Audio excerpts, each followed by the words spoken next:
Hello there, one and all, and welcome to episode 340 of Love at First Scent with me, Persolaise, coming to you live from YouTube. If you haven't already subscribed to this channel, please do consider doing so. If you would like to find out ways of supporting my work, you should be able to find a link to my Ko-fi page in the video description below. But let's get straight on to the subject of today's episode, because it is an interview. It's an interview with somebody that I feel hardly anybody really needs an introduction to, because I have a feeling that most of you watching out there have actually had much more contact with this gentleman than I have. So I'm going to keep my introduction to an absolute minimum. He is, I think we can say, I hope he won't mind my saying this, I think, he's one of us. He is somebody who, for quite some time now, has been reviewing perfumes, talking about perfumes on YouTube. He is the guy behind the very successful, very well-regarded YouTube channel, You Smells Good. Last time I checked, he had well over 10,000 subscribers, and he's won lots and lots of fans and lots of respect for his approach to discussing perfumes, and I think particularly to discussing older perfumes, vintage perfumes. But then a little while ago, he took things up to another level. He took the next step and he created these beauties over here, because he did something that very few people have done, which is that he has created his own perfume brand. The brand is called Les Abstraits, and it's already got 3 perfumes to its name, the latest one being brand new. It's this one here called Desandra, which was, I think, officially released literally just a few days ago. So to talk to us about all of these scents and about how he got into this, and about working with one of the most talented perfumers in the business, please welcome, from You Smells Good and Les Abstraits, Eugen. How are you doing, sir? I'm very well. Thank you so much, Dariusz, for having me. It's a privilege and a joy, and I feel blessed to be here. Thank you so much.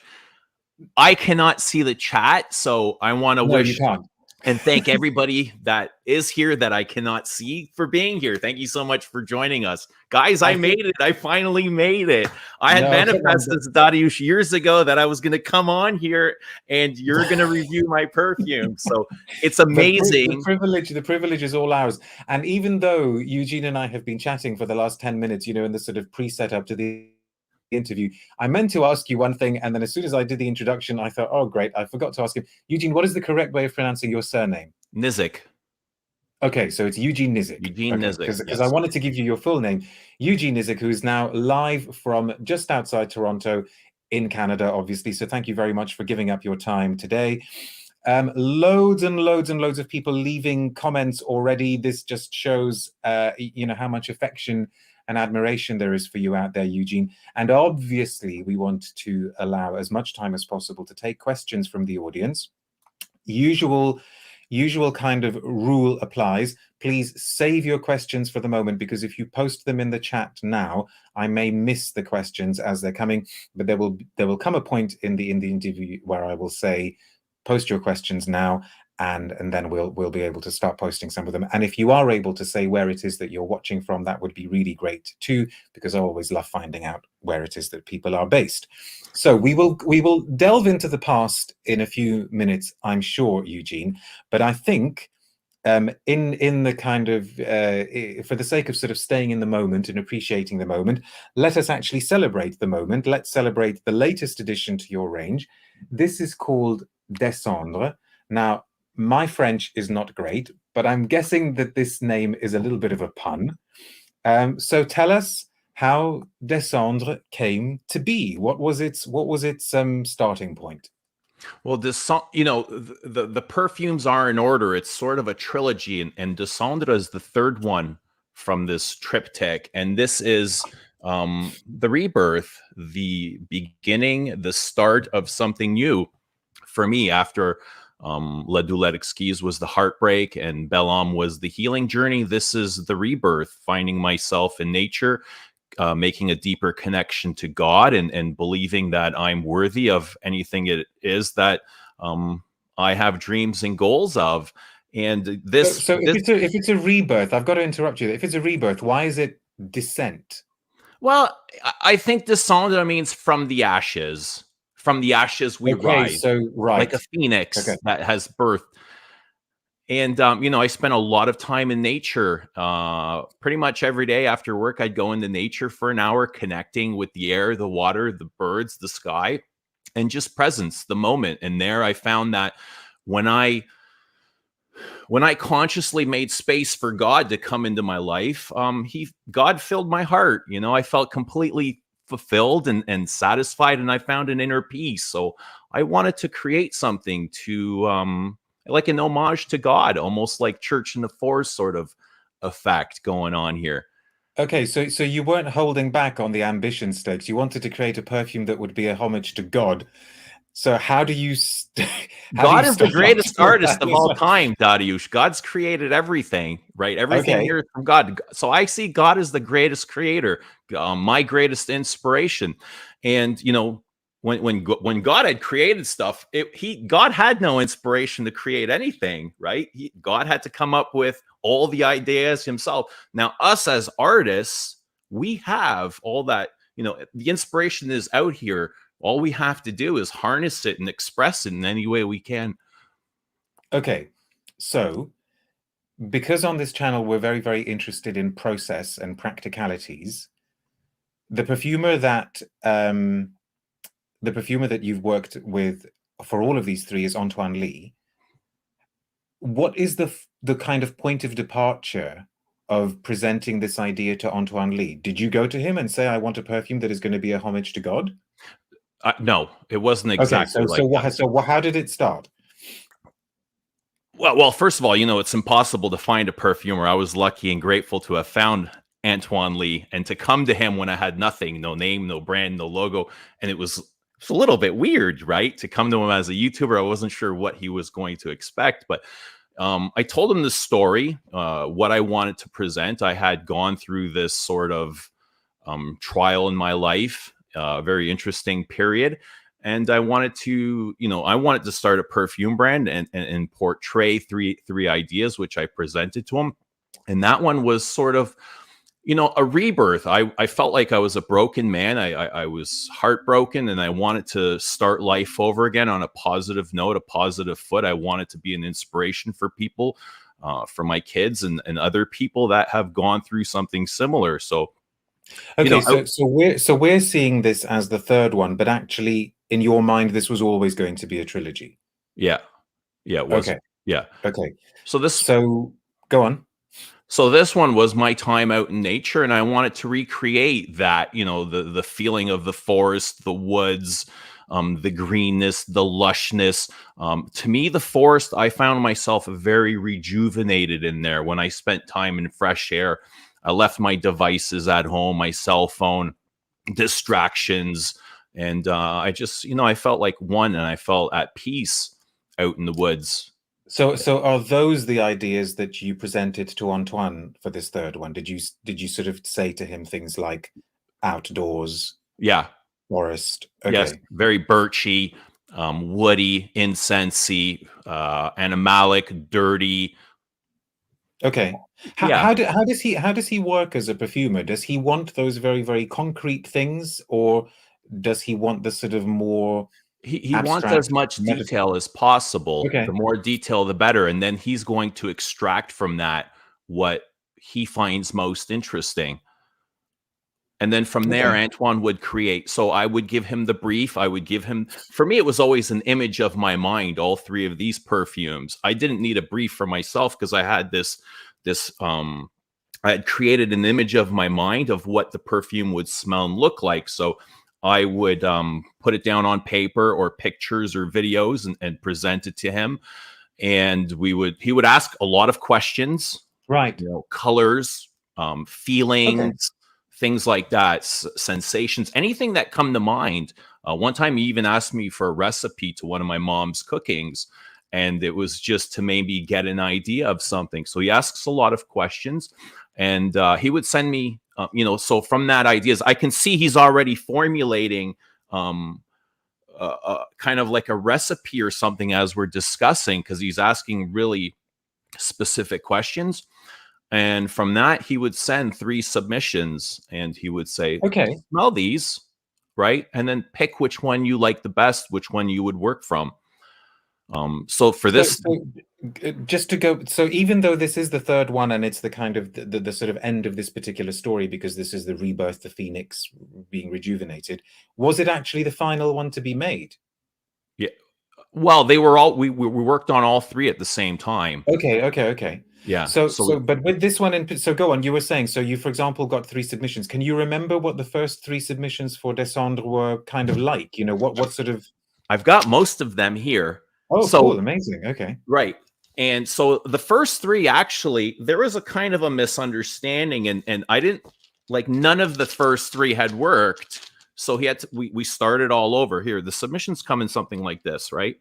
Yes. And I In had fact, sent you you very kindly sent me one of those sort of mods as one well, of, didn't you? I sent you one of the earlier submissions of La Doulette Exquise, just so you can see sort of the progress.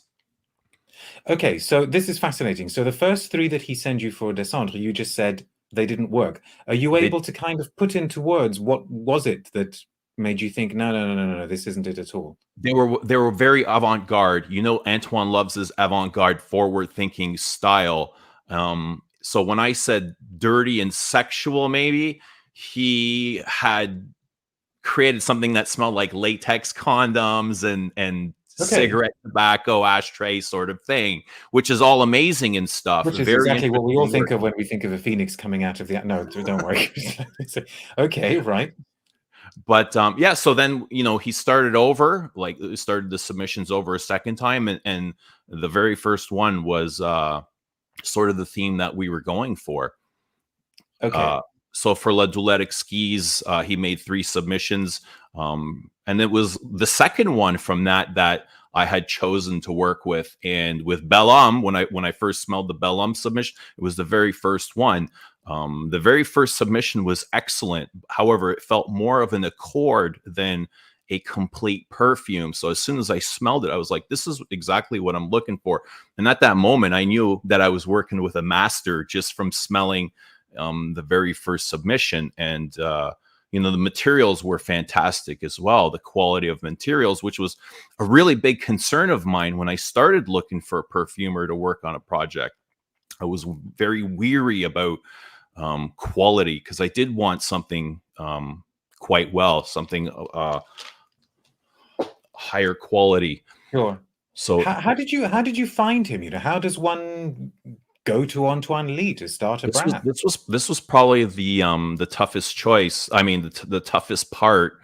There was a lot of work, and that's something that had manifested too. Like, I had written in my journal, I'm going to find a master perfumer to work with. That was very important to me. I'd get up at 5 a.m. in the morning, and I'd sit next to the window, drink my coffee, watch the 5 a.m. train go by, and just manifest and journal and write all sorts of things.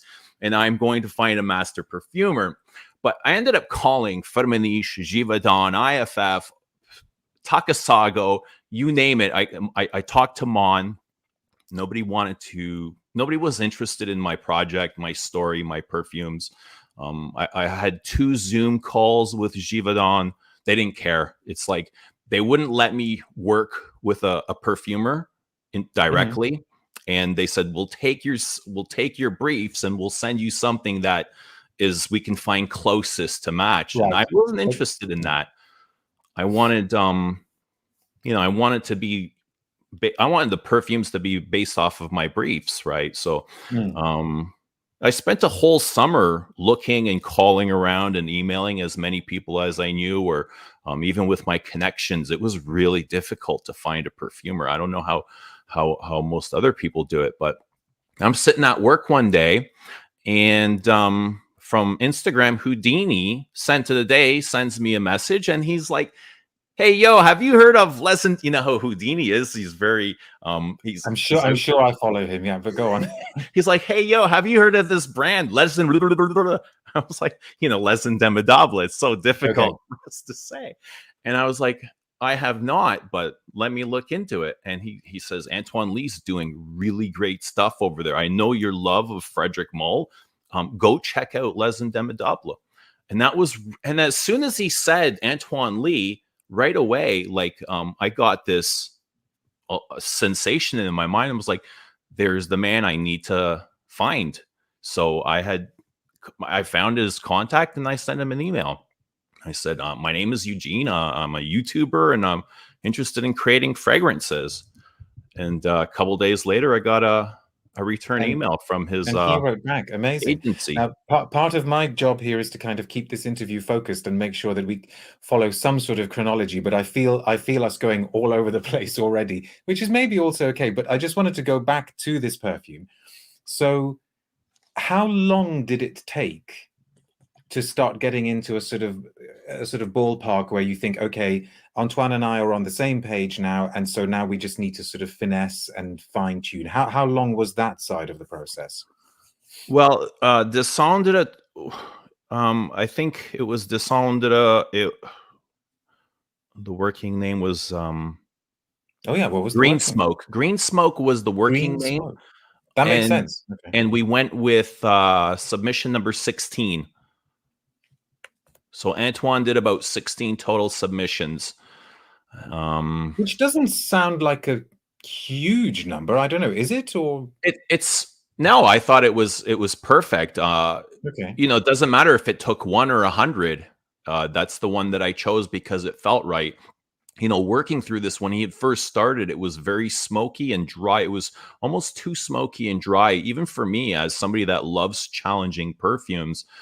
Too spicy, and it was very aggressive. And I do kind of like that softer, smoother feeling. And I asked, you know, can we round this up somehow? Because it's Okay. very sharp and assertive. Can we add something maybe wet and floral? And I would make some suggestions, and he would say, "Well, that would work. This wouldn't work." He knew right before even trying it. He knows what things would smell Okay. like put together. So he recommended tuberose, and that was enough to round it up and round up all those sharp edges and smooth it out quite enough, and still. Still, it's not too much tuberose where it does feel overly white, floral, and stomach churning like some of the classics. Did you? I mean, I know there've been, you know, it's only 3, even though 3 is a great number. But have there been any in the process where, even though he's told you that something wouldn't work, you actually turned around and said, "Okay, could you please just indulge me and try it?" Or have you always trusted him?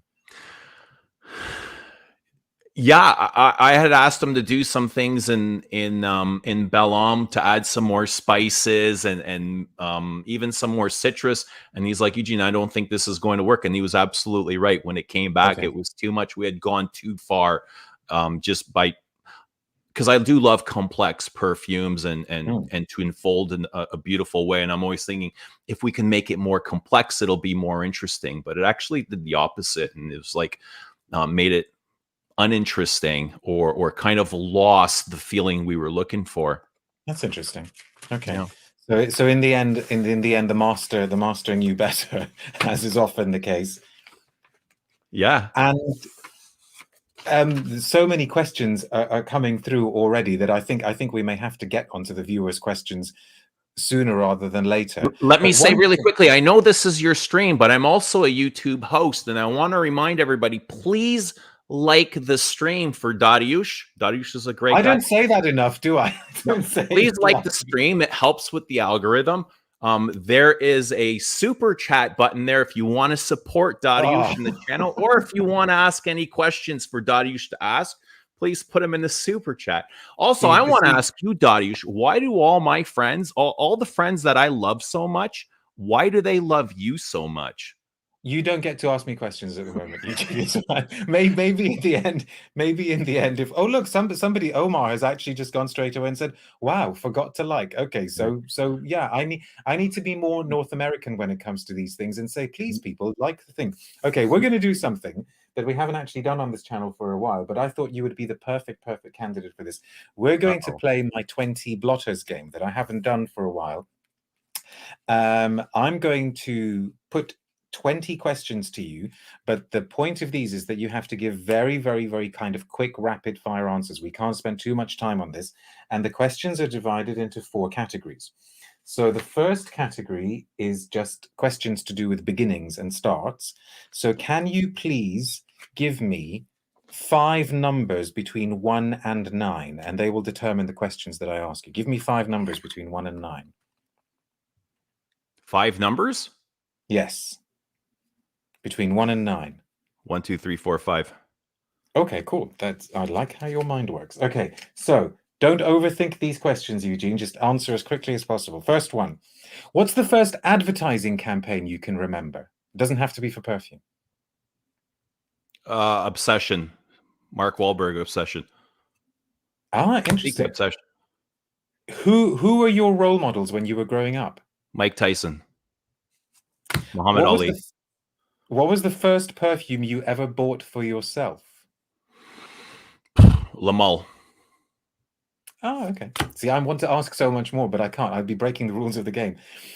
What would you do to try to improve the way young children are educated about smell? Oh, wow. That's a really good question. Don't Get them to overthink. smell as many things as possible. Everything. Their armpits, their shoes, grapes, whatever they can come in contact with. Just keep smelling. At what age did you realize that you would enter the perfume industry? 5 years ago. Are you going to tell me how old you were 5 years ago?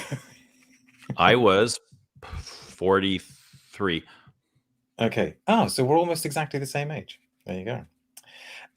Next set of 5. Give me 5 numbers, please, between 1 and 10. 5, 6, 7, 8, 9, 10. No, 5, 6, 7, 5 to 9. Okay. So here you have to complete the sentence.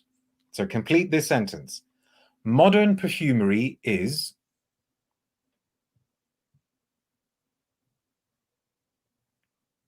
You're overthinking. No, that's no answer is an answer. Okay, right. Next one. If only people who buy perfume would... Enjoy it. Good one. The perfume world has lost... Oak moss. That is a very, very wonderfully literal answer. Thank you very much for that. I love that. Next one. The perfume industry needs to... You can't say use oak moss. Be more creative. Okay. And finally, one perfume which I particularly admire is... Mitsuko. Ah, okay. Wonderful. Back to the oak moss. Okay. Next, give me 5 numbers between 1 and 12. 2, 4, 6, 8, 10. This is now I know why people have told us to get in touch with each other, is because we're both sort of geekily logical, I think. Okay, I'm gonna present 2 things to you. You have to say which of these 2 you prefer. So, tradition or innovation? Tradition. Mozart or Madonna? Mozart. Coca-Cola or Dom Perignon? Dom Perignon. Abstract or concrete? Abstract. So there's a surprise. An early start or a late night? Late night. Okay, and you're doing really, really well. The final 5. Let's have 5 more numbers between 1 and 10. 1, 3, 3, 5, 5, 7, 9. Very good, thank you. I'm trying to make your life easier. No, that's fine. And okay, these are questions which are kind of focusing on the future. What is the next big perfume trend going to be? Fresh air. Okay.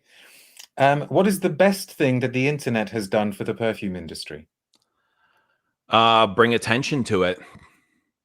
Okay. And what's the worst thing the internet has done for the perfume industry?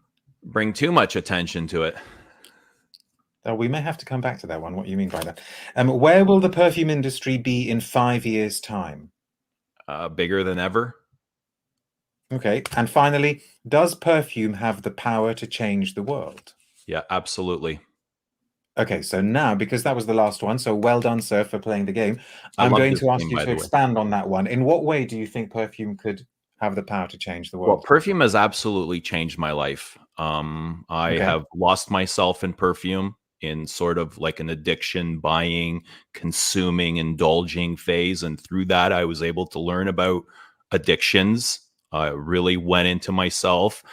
Perfume, because my channel has always been about going in. Like, I love all the geeky aspects of perfumes, the notes, the materials, the regulations, whatever it is, packaging. But one thing that perfumes really taught me how to do is I've loved the emotional side. What does this perfume make me feel? What is it pulling out of me? And because I've been wearing perfume and going into those emotions and dissecting them for myself, I feel like I've really been able to master my own personal emotions because of perfume. And Okay. I catch myself sometimes when I'm triggered or feeling a certain way or doing things that I shouldn't. Because perfume taught me about emotional things, I'm now Well, as able in, are to. you, not to put words in your mouth, because this is actually fascinating. You just said that perfume helps you control your emotions. Is it because perfume was almost like the bridge to help you connect with emotions? Yeah, perfume was what brought out my search, almost like for self-discovery or self-help. I started to learn about all of these feelings just because of perfume. I would start to get anxious in my life and I'd feel overworked and tired. And my go-to was like, what perfume can I buy to make myself feel better, to make all Okay. this go away, all this suffering? And that was a process. And I started to sit back and I said, why do I always need a perfume to make myself feel better? Like, what is wrong with me where I can't just feel fine the way I am? And, through this process, I just kind of chased it and I kept asking myself and questioned everything, every thought, every feeling, every emotion. I went to therapy for a bit and spoke to a therapist about that. And, Did you, because of did you tell perfume. did you tell your oh, sorry, this is a very personal question. You don't have to answer. But No, did it's you fine. tell your therapist about how perfume was starting to become important to you? Yeah, of course. Of course. So what was the response there? I mean, did your therapist sort of say like, oh yeah, lots of people have that, or not? Or No, well, I went through a couple of therapists, and the first one told me I need to get rid of all my perfumes. And I said, no, I'm going to get rid of you before I get rid of my perfumes. And I went and I found a new therapist. And they're like, well, if you love perfumes, and why don't you find something to do? And I said, well, I always I would love to start my own perfume brand, but I wouldn't know how. And he's like, Eugene, it's like anything else. Like, um, when you want a coffee, you manifest it. First, you get that idea in your mind, you want a coffee. So what do? You get up and then you start walking towards either the coffee maker or a coffee shop. So it's just a process. And you build a perfume brand. It's obviously much more complicated, but you just got to start manifesting everything that you want about this brand. Then you got to get up and take action and work towards it until you get there. And moment by moment, you eventually arrive. so was perfume a part of your life, when you were a younger man, or like when you were a teenager or something, or did it come to you as an adult? Yeah, I always wore perfume, even through my young teens, but it wasn't as important to me, or Okay. I wasn't as distracted with perfume back then. Back then, I used it as a utility thing, but now it's much more. It's a So part of my life. can you remember what that rabbit hole moment was when you sort of thought that actually this was something you were going to start being obsessed with, and maybe that it was starting to become like a kind of self-therapy? When was there a particular moment when that happened, or? There was. And I've told this story many times. I was walking through the Hudson's Bay and I got attacked by a couple of sales assistants, and one of them had put some Bleu de Chanel on me. And I went home thinking, my God, what is this awful thing on my arm? Like, and I got home and I just started Googling Bleu de Chanel. Like, what is this supposed to smell like? I was so repulsed. And I'm so glad you said that, because I pulled a face and then I thought, oh my goodness, what if he likes it? no, I was like, oh, like, I can't believe, like, I didn't know about Chanel's history, but I always took them as a classy brand. And I was surprised that they would put something like this out. And Okay. then I started Googling it, and I saw like people talking to, there was conversations about Bleu de Chanel out there. I was like, what the heck's going on? Hang on a second. Like, there's a whole community out there of people that love perfumes. And But it was until just but until then, it was just something that you wore because you wanted to smell nice, yeah, and I just that was wanted to it. smell nice and go on with my day. I'd never really put much. I didn't even know what a note pyramid was, or an accord, or any, like, if somebody told you there was grapefruit in that perfume, I'd be like, huh? What do you mean grape? I thought it was just a random smell of So, chemical. so what made you start your own channel? Because that was, in quite a short space of time. If you're talking about Bleu de Chanel, which I think came out in what, 2010, 2011, something like that, and your channel's already been around for a good few years, you must have gone through a very, very steep learning curve, experience curve. What made you start your own channel? I would get up on Saturday mornings and I would watch YouTubers, Dave from the Fragrance Bros, and all the old Katie Puckricks and stuff like that. And then at that time, my partner's like, you love this so much, like you get so into it, and you get happy, and you got this huge smile, and you completely change. Why don't you start your own channel? And I was like, nah, it's not I enjoy watching people, like, consuming the content. I wasn't interested in creating the content, but she just kept like motivating me and inspiring me. I'm like, okay, I'll try. Why not? And video after video, people were watching, and I thought, all right, if people are watching and enjoying it, I'll continue making content. I'm not making it for myself. I'm making it to share with the world. Okay. Yeah. And then obviously you took the next step as well. How much time do you have to devote? Because you have a full-time job. We were talking about this before. We may get onto actually what the job is, but how much time do you have to devote now to the brand and to everything that goes with the brand? Well, now it's with the launch, it was really big. It was really busy around here the last couple of days. Just this morning, I had sent out a bunch of parcels. Can I thank everybody that has supported Desandra and Les Abstraits? So this morning we sent out 31 bottles of Desandra, 4 Wow. bottles of Bel Homme, and 4 bottles of Le Doulette Exquise. So it takes quite a bit of time to fulfill all those, several hours actually. So thank you to everybody, by the way. So you are doing all of the filling of these. You have the empty bottles at home and you do the filling? Or No. These okay. were all filled at the Atelier Français de Matier. Yeah, That which is we know and love on this channel. Yeah, go on. That's the laboratory that Antoine works with. They're the ones that provide all the materials in here. And that's Remy Polverel. And they fill these, they label them, they put the cap on, and then they ship them over to me. And then I'll do the rest. Okay, so you have the stuff and then you send all of the orders out. Okay, brilliant. Right, I cannot believe we've already gone over the half-hour mark, but this is a perfect opportunity for me to say that you're watching a live interview with Eugen of You Smells Good, the founder of Les Abstraits, somebody that I can see from the comments you all know him, but I think now I need to start being nice to all of you out there and saying that I will start taking questions from you. So the questions that you have for Eugen, please post them in the chat and we will try to do as many as possible. And if you are able to, please say where it is that you're watching from. While some of the questions are coming, Eugen, I also wanted to ask you about older perfumes, vintage perfumes. When you talk to Antoine as you are composing these or putting them together, did you, for example, with Desandra, say to him something like, oh, could you maybe use such and such a perfume as your inspiration or as a guide, or does that not come into your conversations?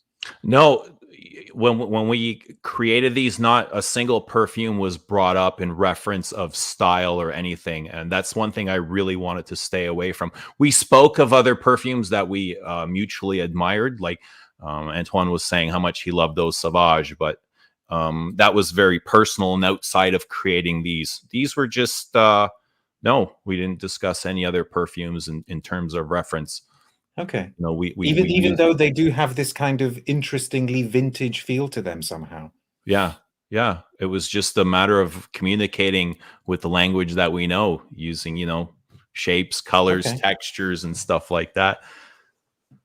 Okay, right. I've got so many questions. I'm going to start with one that made me laugh as soon as I saw it, and it's probably quite a simple question for you to answer. I love the questions people come up with. This is from H21, who says, "Why don't you keep the Dior bottles higher on your shelf?" If he's a Dior fan, that's Babiono. Okay, sorry. See, you know everyone. there was a time they were higher up in the shelf, but I'm really disappointed with what's going on over at Dior right now, and I had to move them down. Okay, so they have literally kind of gone down the ranking. That's why they're Yeah. lower on the... Okay, okay. Gosh, if only my See, you'll see collection my was all favorites. the... I have Guerlain over here at the top and Okay. Chanel over here. I'm a big fan of both Guerlain and Chanel. Yeah, I think And then I've that got definitely comes some across. Frederic Malle here, and then you'll see the Dior Privés over The here. Dior's. Amazing. Right. Rachel says that she would love to know more about the process of working with Antoine. Have you ever actually met in person? No, all of our meetings were over Skype or Zoom, and we would talk over there. First, it would be sometimes over several hours, just smelling blotters and trading ideas and things like that, taking notes, And asking so asking. it's literally he sends you things, you smell them, you give feedback. Yeah, so he'll send a bunch of things, and we'll smell them together, and we'll talk about them, and he'll ask, "Do you want to add anything? Do you want to remove anything? Do you have any ideas?" And that's how it goes, and he'll make Okay. adjustments from there. Are there any plans for the two of you to meet up? Would you like to meet up? Yeah, we've spoken a couple of times. Remy Polverel has invited me over to the atelier, the manufacturing plant, to show me around and show some of his harvests and stuff like that. And as soon as I have a chance, as soon as I have a free schedule where we can all meet, it's probably going to happen. Okay. By the way, Remy is on this channel on Monday evening doing another episode of our masterclass series. I can't keep up with these questions, Eugene. I'm really, really sorry, but we're not going to be able to do all of them, folks. But anyway, trying to go through them. Let's... Oh, here we go. Rich Mitch, loyal subscriber, loyal... Yes, I thought that might get a reaction. What's your favorite Guerlain of the last 5 years? So the last release, if that's what he means, I like Louis. I really like Louis. Okay, yeah. In the Art Deco bottle, the Yes. leathery, spicy carnation. I really like that. I also really liked Santal Paurosa. Oh yeah, I remember smelling that one as well. Great, thank you very much. Spicy. Gonzalo says, "Love Juan Buenos Aires." Thank you very much for watching. Do you plan on working with any other perfumers besides Antoine Lie? I'd love to work with as many perfumers as possible, but I'm a very loyal kind of guy, and when Antoine when nobody else was there and Antoine opened the doors for me, I feel like I owe him a little bit of, not that I owe him anything, but I want to give him that loyalty, and I'm really happy with the result and the relationship that we've been able to build, and I know what to expect. I know the quality of materials are going to be sensational, so I have no doubts ever. But Okay, yeah, but but if still, I'd love to work with other sure. perfumers as well. And Philia Boots is going straight for the jugular, saying, "Would you sell your brand to LVMH if the price was right?" It's not the intention. It's not the goal. It's not something I ever think about, to be honest. Oh, come on, you must think about I it do not. someday. I built this because I love Perfume Dariush. That, and Okay. because it fills my time and I love doing it. Okay, and actually, because we've had a few questions on this line, Atalai says, "Is creating and owning a brand more of a creative or a business process?" But I suppose you've already kind of answered that in a It's way. both, and I really dislike the promotion stuff, like doing it myself. What's the sort of most painful aspect of the promotion? Trying to tell or convince people how great your perfumes are. Okay, okay, Yeah, because it takes a and bit are of. there who's doing the selling of them? Is it just you who's doing the selling, or have some retailers picked you up as well? No, it's just they're available at lesabstraits.com, and with the exception of if you're in the Europe, in the EU or UK, you can find them at Bistro de la Butte web shop. That is Valerie Polverel's boutique, Yeah, and she's the owner and operator of Les Indemnidables, yeah, Remy's partner. So they are our European partner. And if you want your bottles quicker, just go over there, yeah. order from No, Bistro. and she's very kindly given up her time to be on this channel as well for an interview. And keep the questions coming. I have one question about inspiration, because it's a question that sort of came up, was sent to me before this interview. Now, you kind of alluded to some of the things that happened in your personal life, and I don't particularly want to get into those now because you've talked about them on other channels. But I think we know that the inspiration for these scents and the inspiration in a way for this sort of trilogy came from a very, very particular chapter in your life. Now, inspiration comes in many, many different forms. In the past, we know that lots and lots of perfumes have been inspired by relationships. Jacques Garlin, I think, had perfumes that are inspired by people. Dominique Ropion says that he's always got a particular person in mind when he's composing a perfume. But you have gone very, very public with your story, and you've been very, very open with your story. So do you worry sometimes that people may kind of look at these perfumes and not be able to smell the perfumes in their own right? Do you worry that maybe they will see these perfumes and think that they're really, really closely involved with you and your story and your inspirational context, if you see what I mean? I can't worry about stuff like that. I can't, Okay. I don't want to create from fear, because then I just want to be able to express everything as deeply and honestly and passionately as I can. And heartbreak is a part of nature, and it's a process that many people go through. Why would I want to deny my truth because it might make somebody else uncomfortable? There's nothing wrong with a heartbreak. It's a very natural feeling, given to us by nature.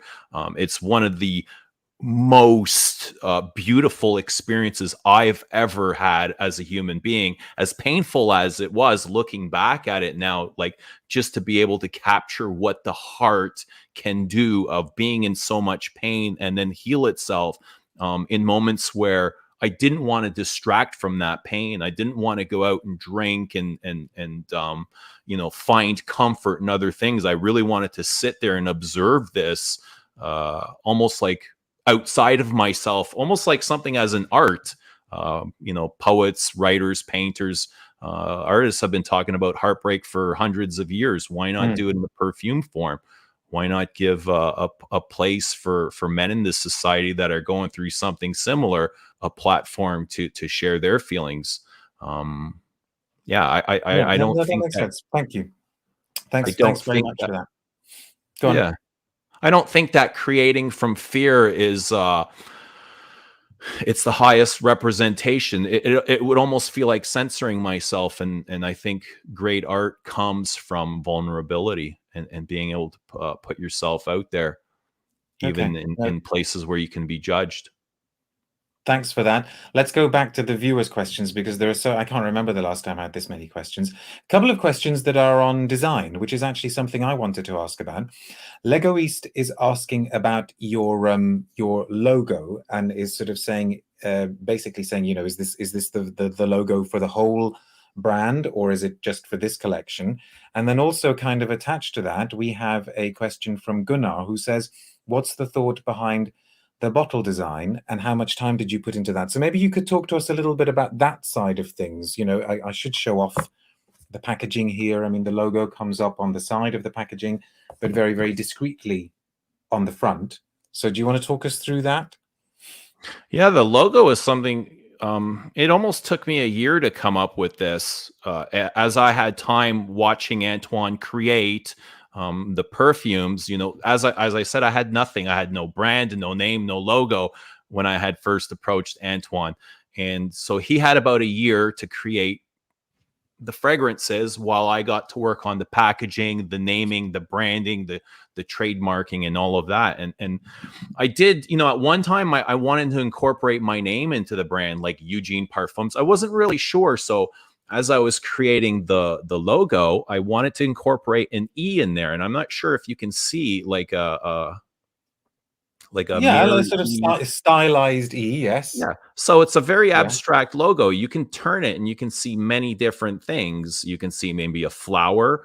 Sure. You can see the 4 points in the center pointing all inwards, sort of for a like a self-reflection sort of thing. Everything points inwards. Everything you need is inside. And also the quatrefoil. I really like old Gothic church cathedrals, and you'll see these all over the cathedrals. And I remember in the in the small town that I lived in, it was a village, Streetsville. They had 3 cathedrals, and I would walk by. I went for a walk every single night. As I'd go into the forest, I'd walk past these very small church type things, and I'd see these all the time. And I would stand there for quite a while, and I would stare at them. And I was like, that's really nice. How can I incorporate that into my design? And I had just kind of turned it to I changed a little bit, but I turned it to the side just to represent kind of more of an E for Eugene. And I just grew really attached to the quatrefoil. And the name, the Les Abstraits? Well, I wanted to, I really like the artistic aspect of perfume, and I wanted to bring that back. So I wanted to incorporate some sort of like an homage to art. And I love abstract art, and I love perfume that makes me think and go inside a little bit deeper. So I wanted to portray that into the brand as well. And one question that comes up again and again, thank goodness, thankfully, we are now in a time when perfumers are name checked way more than they ever used to be. I mean, here you are saying that Antoine Lie is the perfumer. Barbara Herrmann does the same with her brand Eris. So many mainstream brands name their perfumers. So we know that Antoine Lie is the perfumer. You are the brand founder and creative director. Who's the creator of the perfumes? Or is that even a question that doesn't particularly bother you? Like, what do you mean? Well, because it's interesting, it's like you have the final say, right? You have the final say about what goes in the bottle. So you would say to Antoine, no, I don't want jasmine in this one. I want ylang ylang. Well, Antoine's the artist. He's the artist that created these. I'm just kind of the guy that had a picture and idea, and I present to him, and it's up to him. Why aren't you the artist? Why doesn't that make you the artist? Because I didn't assemble them. I don't have that skill. I don't know how to mix galaxolide and geraniol, and all. I don't even know what any of that stuff means. And I'm not capable of. Because you could argue that if you've got the ideas, you're the artist, and he's the craftsperson who is turning your vision into reality. I don't know. I'm putting that. I guess you can say we're. I don't want to take that from him. He's the true artist. I could be a co-creator, or I'm like the architect. Just the same way I work. I get plans to build tools. I am given the set of plans, and it's up to me to create the tools from this blueprint. I guess you can say I have given Antoine a blueprint, and he is the artist that has created whatever it is I have asked him to. Okay. Because it's an interesting one, because that whole thing between the line between the creative director and the perfumer. I need to curb my curiosity now and go back to some of these questions. Let's go to Caroline, who says, Eugene, are you planning on another story of more than one perfume for your future releases, or are they going to be single releases from now on? Well, I've already met with Antoine a couple of times about starting some new things, and these ones are going to be single. They're not going to be like a triptych like this one. Interesting. Patchouli Papi says, what do your sons think of your perfumes? Do they understand the sense of accomplishment? I think they're really proud of them now.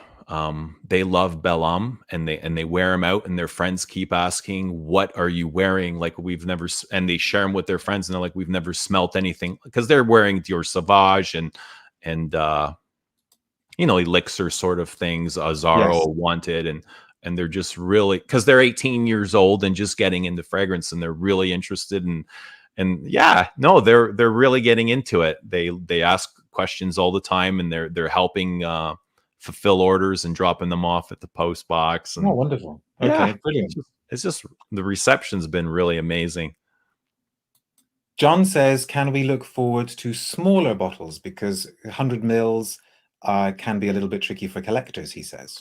Yeah, Dariush, whatever you put out there, somebody's not going to be happy. Somebody wants a 30 ml bottle. I've gotten requests for 500 ml flacons. So, in time, I'd love to have like my own custom bottle. So we'll see. And it might go down to a custom cap. Am I right? It's a custom cap, right? Custom cap. Yeah. You can feel the weight of it. I know. Now, here's a question that may well be impossible to answer. I don't know. It's from Gunnar again, saying, what's your favorite perfume of all time? And this changes like the weather. Yes. What is it right at? Go on. Right at this moment. What is it? If I could have, I think it's Diaghilev. From Roger. Rozhadov. Ah, I was not expecting that one. Have you smelt it? Well, I smelt it when it first came out and not since then. I think you should try it again, Dariusz. Okay. I see. So the contrarian in me wants to say, why wouldn't I just want to find like a good bottle of Mitsuko? I felt the same way. I really didn't want to let Diaghilev invade my life, but it's made its way inside. Interesting. No, I wasn't expecting that one. Here from Devour Their Souls says, was geography a consideration when you were planning the perfumes? For example, did you think that maybe the European market might like this, or maybe one will do better in Asia or America, etc., etc.? No, not at all. One thing, they all have a churchy aspect. Okay. So La Doulette Exquise kind of has this cathedral effect. When I was talking to Antoine, I said I wanted the rose kind of like, if you go to Notre Dame Cathedral, I've never been, but seeing through pictures, if you see the stained glass rose window, if you were to come inside and it was complete darkness, but during the day, the reflection of light coming in through that stained glass window, I wanted him to incorporate that kind of color and feeling. And he delivered that in that kind of voluptuous rose. And then I said, like the rest of the cathedral, I want kind of dark and dry and dusty and grainy and resinous and that sort of thing. So the second one has this sort of Buddhist temple feel or approach to it, right? This kind of angelic quality. And the third one is I've called like church in a forest, sort of resinous, smoky thing. But yeah, they weren't inspired by any geographical locations, but they do have churchy ass. I've always loved churchy style perfumes, smoky, incensey, resinous, and that really shines through in these. Theo's got another question where he's not holding back, saying, I think many people would love to be in your position. How much money does a startup like that even cost?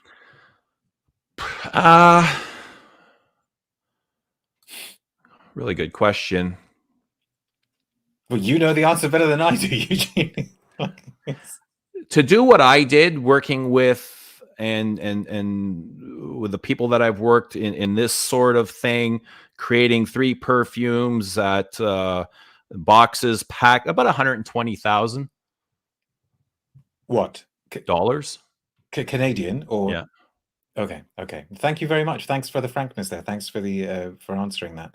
I love this question. This is from Prashant, saying, has this endeavor made you realize that maybe you were wrong about some aspects of notes and materials? For example, did you have to unlearn or relearn something about perfumes that you earlier thought you knew? Dariusz, through this entire process, I've had to unlearn and relearn everything in my life, not just about perfumes, but all the but specifically about perfumes. Like, for example, did you say something to Antoine, can you put a little bit more of this? And did he say, no, you don't want to do that because that's going to make it smell swampy or something? I don't know. Did that kind of thing happen? No, I was just, I didn't want, I said not too much Ambroxan, not too much ISO, and not too much fresh components.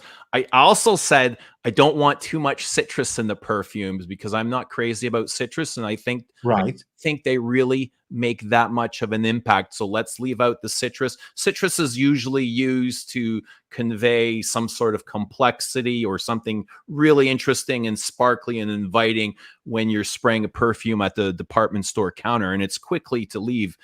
And I don't want it. I don't want citrus to be in the perfume to take up space from something that could be portrayed as more important. So that's one thing we try to stay away from, is too much citrus. Although there's a little bit of bergamot in some of these. Right, but is the point that you're making that Antoine Lie then turned around and said to you, yes, okay, I get it, Eugene, but you have to have some citrus in there because X, Y, Z.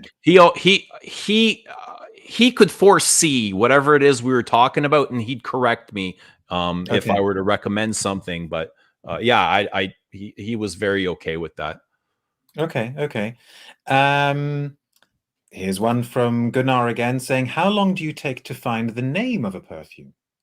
So this was really interesting. I had names for these, and Barbara Herman from Eris Parfum, she wrote the script, the briefs, not the briefs, the script. And she said, you know what? I talked to Barbara, and she said, you know what, Eugene, I love the brand. I love the look. She smelled the perfumes. I love the smell of the perfumes, the everything. She's like, I love everything except for one thing. I hate the damn names. So Are my you gonna? original names. You're not going to tell us what the names were, are you? I've said them out before, and I had literally 2 days or a day before the labels were going to print, and I was like, oh damn. She said the names were too literal. So I sat there with Rich Mitch and Galen and Thomas from Early Greek, and we had literally a day or two to come up with new names. And it was Rich that had come up with La Doulette Exquise. I had come up with Bellam, and Galen had come up with Desandra, and the names couldn't have been more perfect because they completely I think they also tie in so well with each other. Yeah. Were the names always French? Were your names French? No, my names were English. Wow. It didn't need to be French. Somebody harassed me for colonizing French names. I didn't even know it was a thing, but it worked, and it suited the fragrances perfectly. Yeah, they were all English names before. They didn't need to be French, but that's just how it worked out. Fascinating. And I'm guessing maybe this question's being asked because somebody knows your answer to it already. I don't know, because people do know you better than I do, but I'll go with it. Devour Their Souls wants to know, Portrait of a Lady or Musc Ravageur? For what? As in your preference. What do you prefer, I suppose, is Musc Ravageur. A Musc Ravageur.